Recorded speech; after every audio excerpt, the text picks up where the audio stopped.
Bobcat Breakdown takes you inside Bryant and Stratton College athletics with interviews with coaches, players, and friends of the BSC athletic program. We will dig inside the game plan and break down the wins and losses, also giving you highlights and breaking news. This is the Bobcat Breakdown.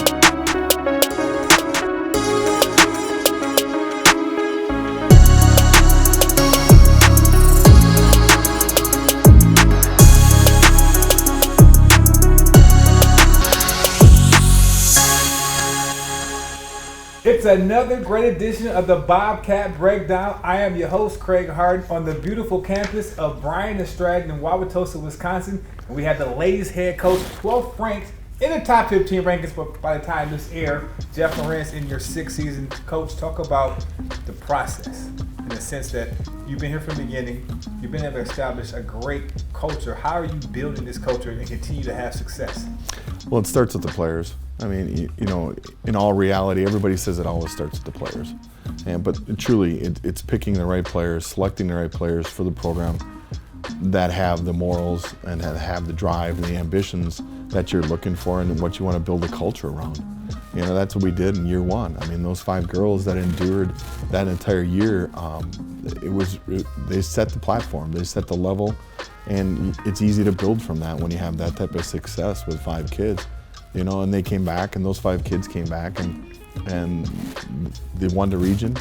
We went to the national tournament. We won a game at the national tournament in our second year of existence. So that type of culture, that early on, is easy to duplicate when you know what the template is. And now fast forward to this year, I mean, we have an outstanding group of kids. I mean, we have 14 kids that are there all the time. They're mentally engaged, and they're a lot of fun to be around. They're a lot of fun to coach, and they give it their all. Looks like, I know you as a coach, you probably won't say this, but it looks like you're going to have another winning season, 20 plus wins maybe.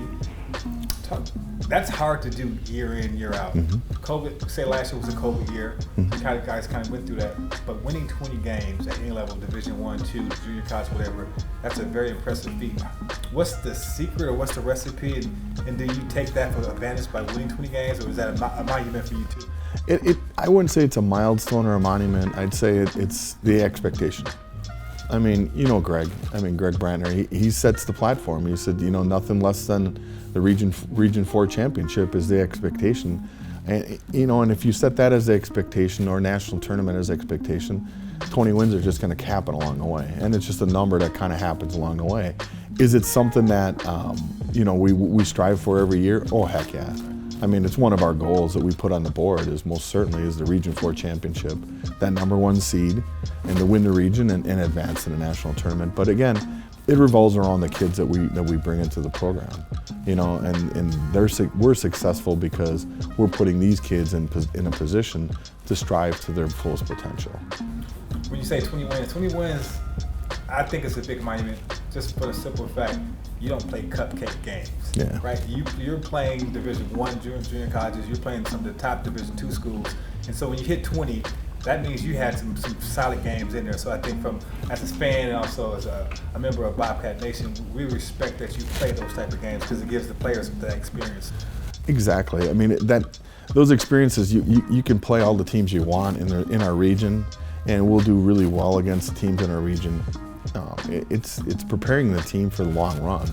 I keep saying my hashtag, it's enjoy the journey. Well, it really truly is about enjoying the journey. These kids, you're only a college athlete for one portion of your life, and it's such a small portion. The way we build that schedule is to give these kids that maximum experience, and that maximum experience is winning 20 games, being on a successful program, and eventually and hopefully winning a national tournament at some point in time in their career. And you're right, and going to North Dakota and the Kirkwoods of the world, it prepares them for that journey. Another great milestone. A lot of coaches don't get to this. 100 wins here at Bryant Stratton. That means you've done a great job, but you've been coaching before Bryant Stratton. You've been winning. But getting 100 wins here at Bryant Stratton, what did that mean for you? Getting 100 wins, but only having so little losses. Yeah, The win-loss percentage, again, that's reflective of the kids. I mean, again, okay, we got to get the kids, we have to recruit them, we have to bring them in, we have to do all the things behind the scene. But again, the kids have to adapt and buy into what we're saying as coaches. Craig, really, it's just a number. It really, truly is a number. It's nothing more than a derivative that I've been here a long time. You know, in reality, no, 6 years is not a long time, but it's correct. We've done a lot of winning. Yeah. Correct. And our win-loss percentages are really good, and we were successful before we were here. But again, even that success before, it was really attributed to the kids that we brought into the program, and the kids that we've always surrounded ourselves with are high-character kids that we consider our family. As a former athlete, especially play basketball, I think that helps the recruiting process, because if I'm an athlete looking to come to Bryant Stratton College, Wisconsin, and I see you have a winning tradition, it's easier to sell the program. We win constantly than the program, an upstart program, or a program, they have a team, but the winning is not the all be all. But that record definitely can help sell the program. Exactly, it sells itself. I mean, recruiting has gone to a different level. You know, we're picking up kids now that we necessarily would never, ever get. We're getting transfers, bounce back transfers that are exceptionally gifted kids that are coming back to us from the Division I, NCAA, or Division II levels, and this year's no exception. We've already had several kids reach out to us where, you know, we're going to graduate 3 players from this year's squad, and we're going to backfill that roster with kids that are as good as those players that are departing. So it just keeps refilling itself. I mean, it's a self-fulfilling prophecy, and the success leads that. You've had some great players in the past, All-Americans, but talk about a bounce back who started here, Lejeunique, then came back. She's one of the 3 sophomores that this team has this year, Lejeunique, Mackenzie Vance, and Faith Watkins. Talk about, let's start off with Lejeunique. What does she bring? And then that experience, her coming back to Bryant Stratton, that means she must have had a great time. Her first time, she went Division I, and she trusted you and the coaching staff to get her back to where she wanted to go.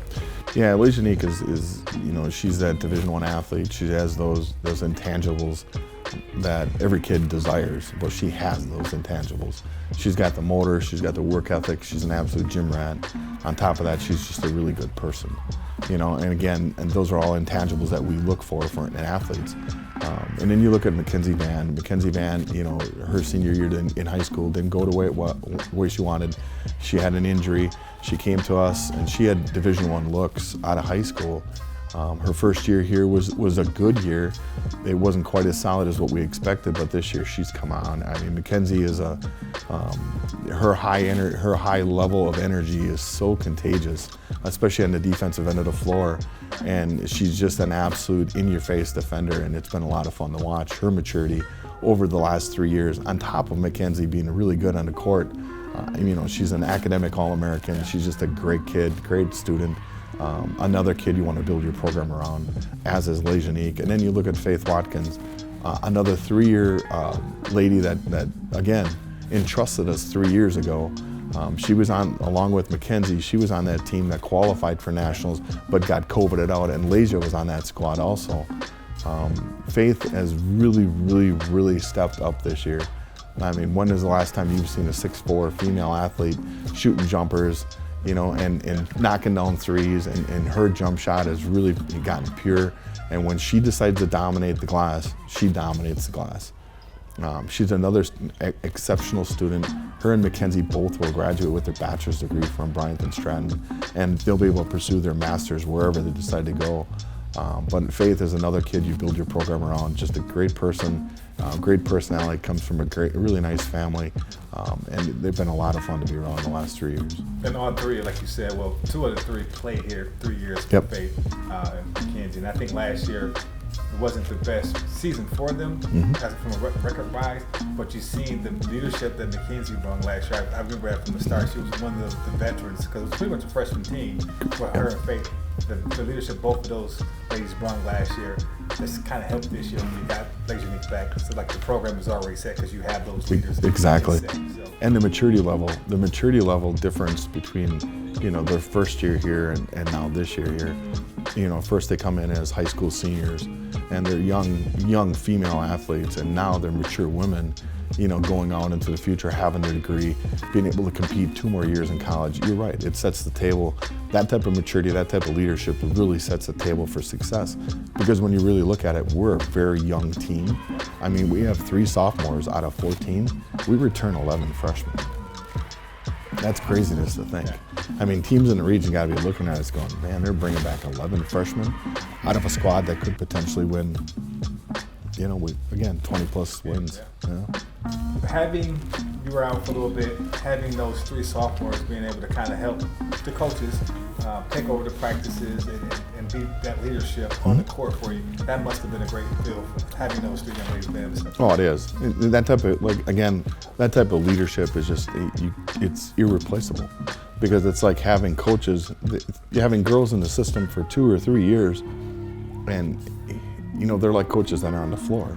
They kind of know already what I'm thinking before I'm kind of thinking it at times. Leja especially, because her and I have conversations as a captain, and along with Mackenzie, we'll have conversations about certain situations, and she'll understand the situations, and so does Mackenzie's the same way. They just understand it at a deeper level. And then last release, you got one more game. Now the ladies travel up to Oshkosh to play with the Wisconsin Herd play. That's another great opportunity. So these games, are you looking at this is great for being on the big stage?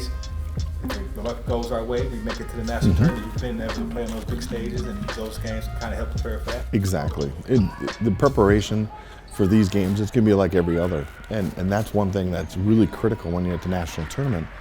It's still a basketball game. It's still playing on the same size floor with the same 2 rims, with the same basketball. And when we step on the Pfizer Forum floor, it's the same thing. It's the same shape, same rims, same basketball, nothing changes. So you hope you build that mentality moving forward. So when the big games come, it's no big deal. It's just another game. Right.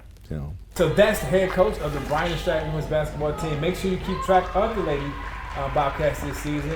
Halfway through the season, a couple more months left before the big time tournament. You're locked in and watching the Bobcat Breakdown.